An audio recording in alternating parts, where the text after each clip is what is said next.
అసలు మహాశివరాత్రిని శుభాకాంక్షలు అనవచ్చా అనకూడదా ఆ విషయం ముందు వివరిస్తూ ఆ తర్వాత టాపిక్లోకి వెళ్దాం. చెప్పండి. తప్పకుండా ప్రేక్షకులందరికీ మహాశివరాత్రి శుభాకాంక్షలు. ఓకే, అనొచ్చు.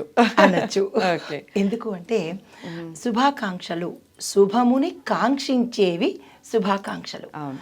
మనం ఎవరినైనా శుభం కోరుకునేటప్పుడు తెలియచెప్పడంలో తప్పులేదు. ఇది దానికి సంబంధించిన సమాధానము. అయితే ఏంటంటే ఈ శివరాత్రి అనేటప్పటికీ ఇద్దరిది, శివుడిది స్త్రీశక్తిది ఇద్దరిది కలిపినటువంటి రాత్రి ఇది. అమ్మవారిది అయ్యవారిది ఇద్దరిది కలిపినటువంటి రాత్రి అన్నమాట.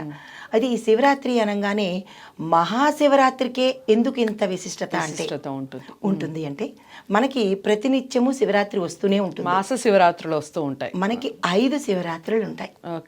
మాస శివరాత్రి, నిత్య శివరాత్రి, తర్వాత ప్రతి మాసంలోనూ 2 సార్లు వస్తుంది అదొకటి. తర్వాత మహాశివరాత్రి, యోగ శివరాత్రి, ఇలా 5 శివరాత్రులు ఉన్నాయి. అయితే ప్రతి నెలలో వచ్చేది మనం మాసంలో 2 సార్లు జరుపుకుంటాము.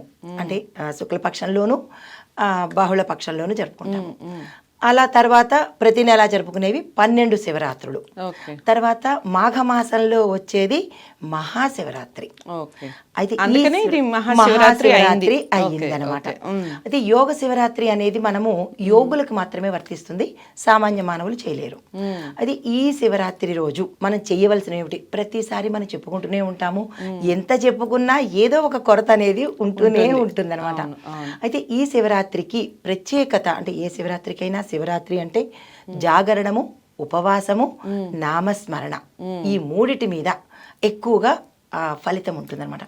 అయితే ఎందుకు జాగరణ చెయ్యాలి అంటే కనుక మనలో ఉన్న అచేతనాన్ని జాగృతం చెయ్యడము జాగరణ. తర్వాత ఉపవాసము అంటే భగవంతుడికి దగ్గరగా ఉంటూ మనలో ఉన్న అచేతనాన్ని చేతనం చెయ్యడము జాగరణ అనమాట. అయితే ఇది ఆధ్యాత్మిక పరంగా మనం చెప్పుకునే విషయము. అయితే మరి మామూలుగా నిత్య జీవితంలో ఉపవాసం చేయడం వల్ల వచ్చే లాభాలు ఏమిటి అంటే కనుక ఉపవాసం అంటే డైటింగ్ కాదు. భగవంతుడిని స్మరిస్తూ ఏమీ తినకుండా ఆయన నామస్మరణ మాత్రమే గాలి ద్వారా భోంచేసేదే ఉపవాసము.